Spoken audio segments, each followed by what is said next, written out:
unqualified guy today.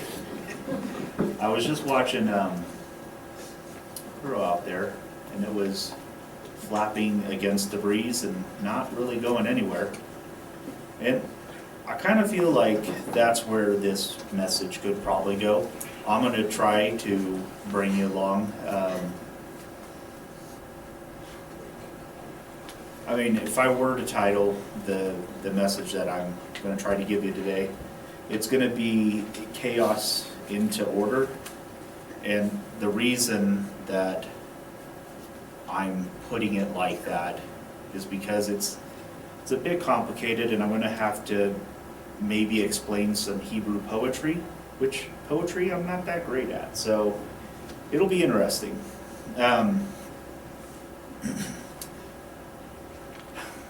Genesis is, as it's written, a book of poetry, especially the creation story. Different Bibles and different languages have different ways to put it, but to read verse 5, at the end of every day, after God is done creating for the day, one translation puts it, so there was evening and there was morning one day.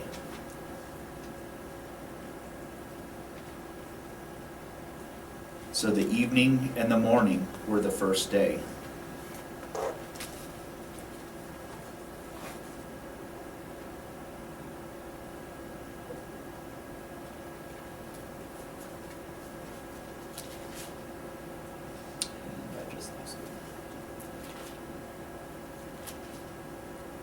And there was evening and there was morning the first day. All these English translations have a rhythm to it, and the Hebrew poetry was definitely supposed to have that rhythm. I mean, as much as I'd like to think of Genesis being a scientific, expressly scientific,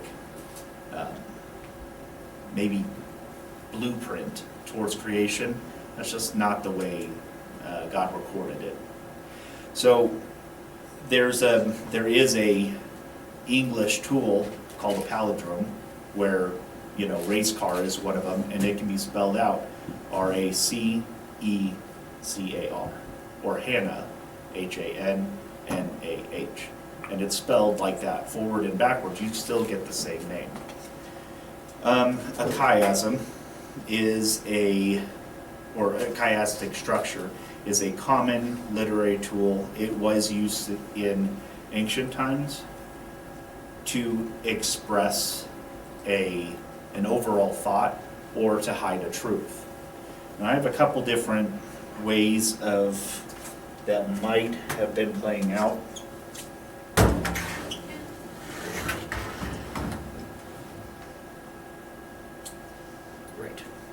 So we have in Genesis 1, ABC, CBA, with the central point. So I'd like to read those verses, and I'm going to read them as they appear on the whiteboard.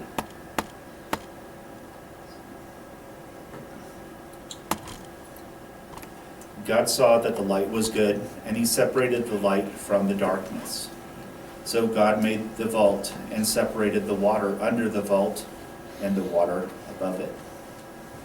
God called the dry ground land, and the gathered water he called seas. So God created the great creatures of the sea and every living thing which the water was filled. God made the wild animals according to their kinds, and God saw that it was good. So God created mankind in his own image. In the image of God created he them. By the seventh day, God had finished the work he had been doing. So on the seventh day, he rested.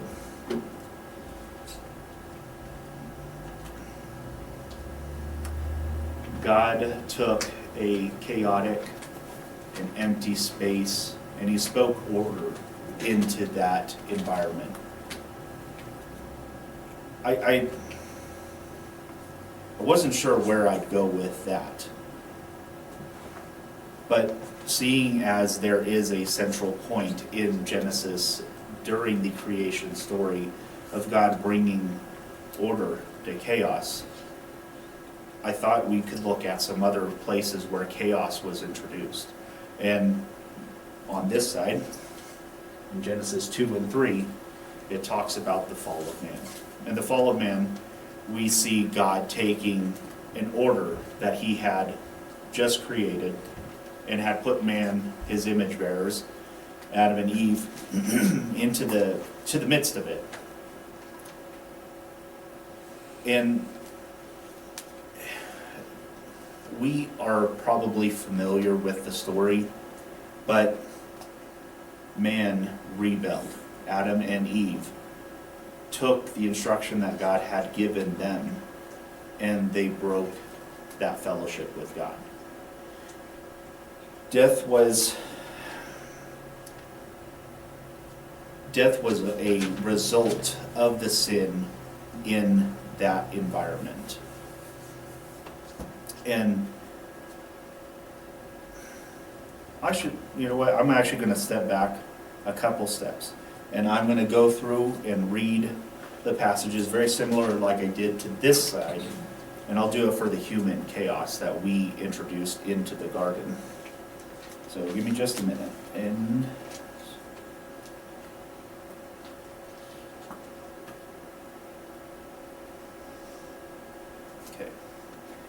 the Lord God commanded the man, "You are free to eat from any tree in the garden, but you must not eat from the tree of the knowledge of good and evil.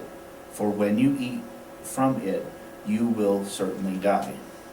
For God knows that when you eat from it, your eyes will be open, and you will be like God, knowing good and evil." But the Lord God called to the man, "Where are you?"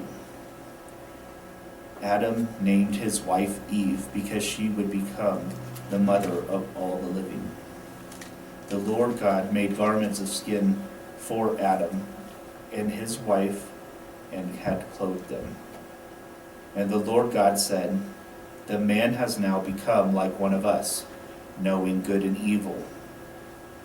He must not be allowed to reach out his hand and take also from the tree of life and eat and live forever." After he drove the man out, he placed on the east side of the Garden of Eden cherubim and a flaming sword flashing back and forth.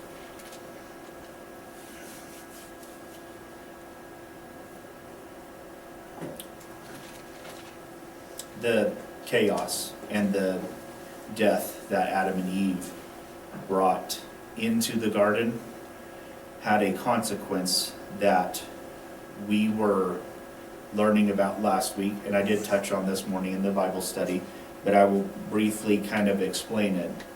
And that corruption that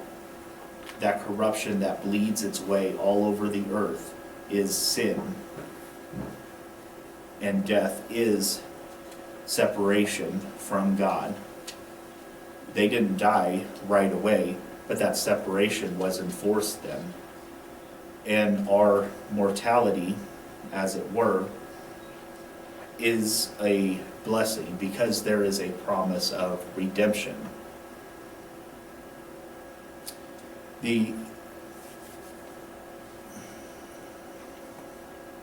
Some of the messianic, or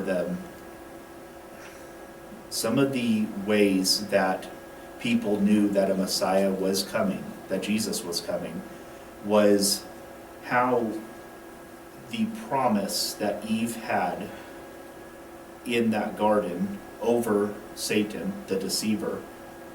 I will actually read that because I think it's very crucial to show that portion of it, because God does have a plan to bring human chaos back into order.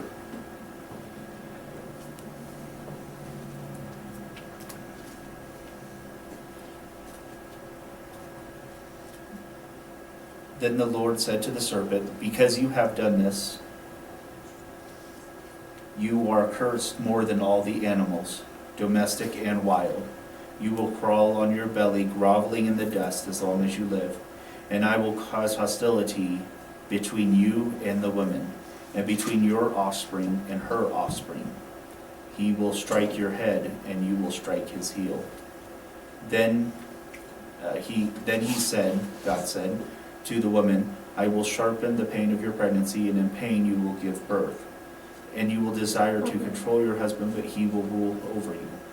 And he said to the man, since you listened to your wife and ate from the tree whose fruit I commanded you not to eat, the ground is cursed because of you. All your life you will struggle to scratch a living from it. It will grow thorns and thistles for you, though you will eat of its grains. By the sweat of your brow you will have food to eat, until you return to the ground from which you were made. For you were made from the dust, and to dust you will return. We see the consequences of death as very real and things that maybe that are a part of our lives today. But mortality is a blessing because it offers redemption.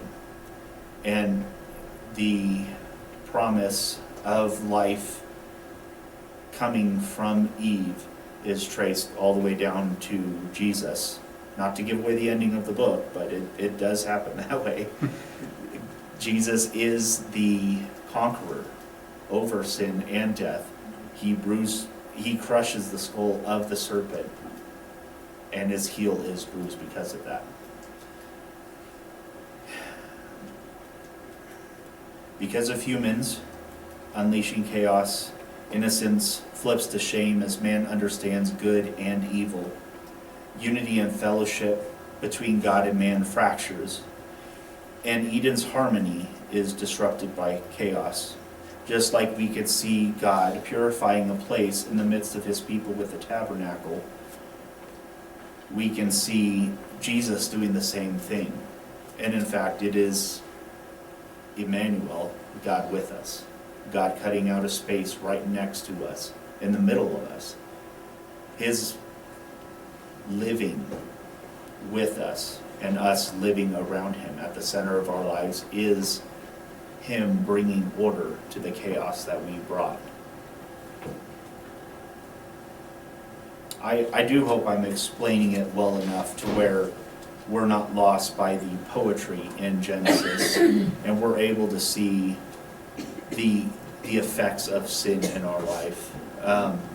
Jesus, as we know him, is the high priest ministering to God every day. And I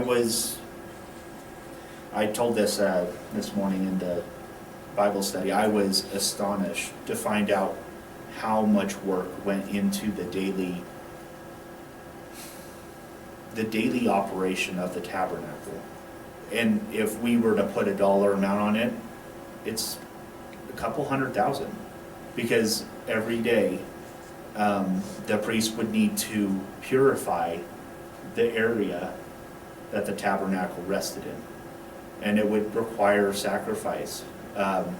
Not that death is the point of the sacrifice, but purification is the point. The blood was spilled, and it was used to decontaminate this area in the midst of our lives.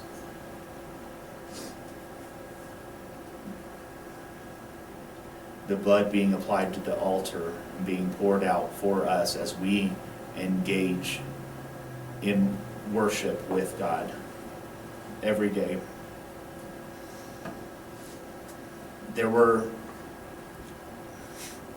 as Americans, we do eat a lot of bread, just humanity overall. It's been with us for a very long time, and we deal with that every day.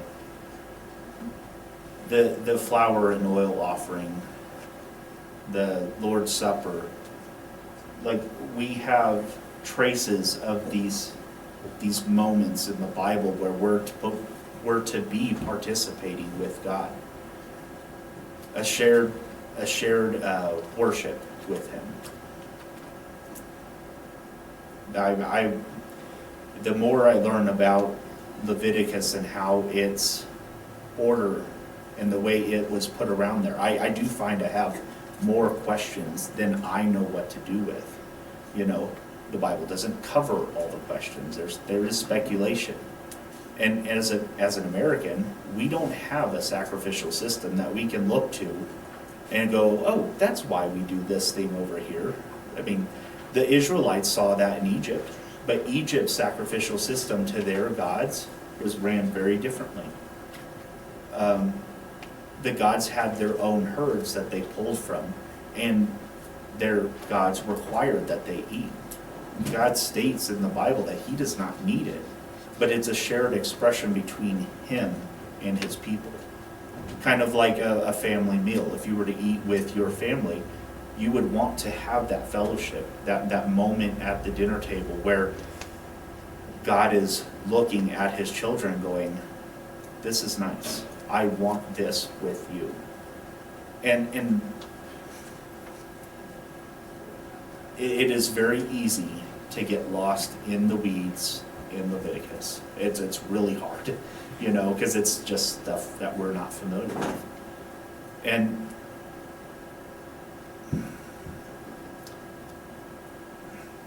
where we can see in Genesis 2 and 3 that maybe the hidden treasure where X marks the spot, the main central point of the story could be that Eve bringing life into the world brings about our salvation. I think there's something to that. I do think that God had planned to bring order in this way to pull us back to himself.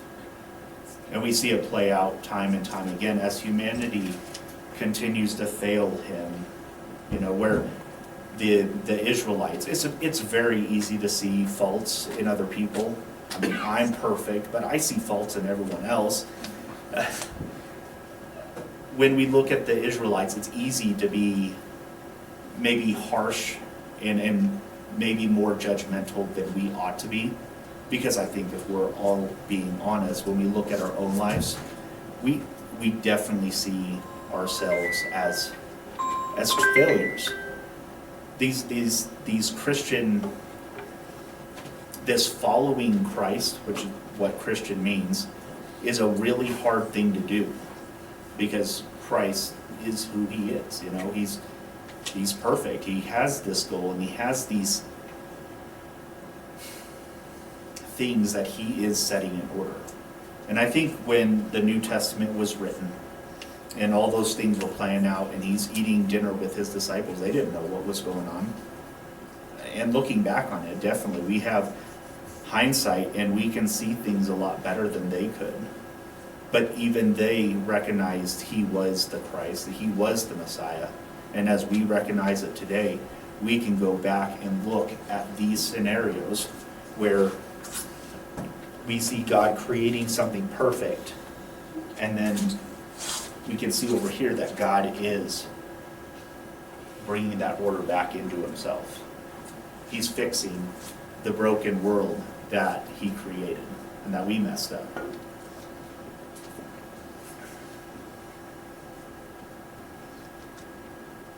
I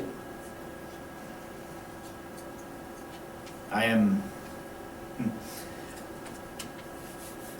It's been a while since I've had to preach where I feel like I was contributing something. And this has actually been kind of tough to do because I didn't do it very often, So I don't want to just talk up here and say things that you may not understand. Does anyone have questions about what I've presented? And maybe if I can help clear them up, I'll try to do that. I really don't want to lose anybody in the weeds as I try to tackle some heavy topics. Leviticus isn't fun, chaos isn't fun, but I definitely want to point to the order that God brings. And if you have questions, feel free to raise your hand, and I'd like that. I do like the Bible study a lot more because it is way more relaxed and less formal. I think that's all I have for today. I wanted to point to God bringing order to chaos, and that's it. Thank you. Thanks.